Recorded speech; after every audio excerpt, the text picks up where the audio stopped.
Politics is broadly defined by the central role occupied by a state in the life of historical communities on the condition that state be defined in its widest extension.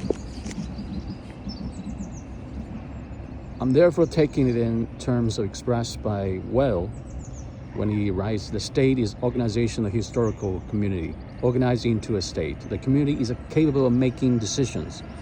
I shall underscore all the terms of definition, and first of all, the expression of historical community.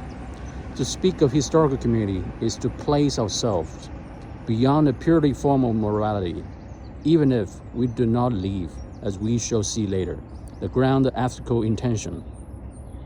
It is in fact through the content of mores, through accepted norms of symbolism of all type, that the narrative and the symbolic identity of community perseveres. With the expression historical community and the people, we pass from the formal to the concrete plane.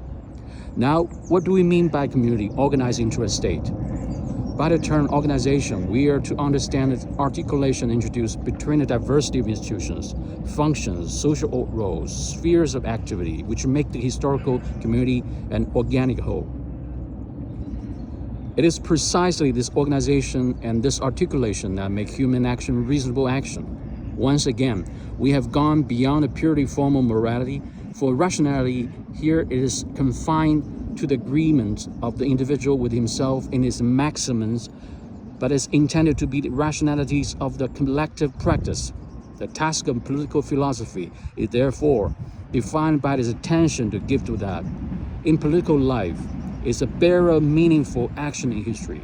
To use the language of Eric Weil, how does the reasonable freedom of the individual result from his or her insertion in the political sphere? Or again, how can a political path of freedom be a reasonable one? This path can be summed up in a single word. It is a passage from the individual to the citizen. For my part, I'm prepared to define political philosophy as a reflection on citizenship. One of Well's statements point in its direction. The aim of worldwide organization is satisfaction of reasonable individuals within particular free states. Now, the following question arises. In which sense are we to say that it is a state that organizes a community? The definition proposed above makes the state the decision-making organ of a historical community. This definition excludes state from being an artifice, as Hobbes held it to be. Moreover, it excludes reduction of state to sheer arbitrariness, as though every state were, in fact and potentially, a tyranny bringing repression and oppression. Even if it is true that all states have their origin in violence, which, as we shall see later, leaves a scar on them, it is not violence that defines state, but it's a finality, namely helping the historical community to make his own history. And it is in this that a state is the center of decisions. As concerns the aim decision, it can be summed up in a word: the survival, the lasting existence of the historical community in the face of all threats, whether from inside and outside.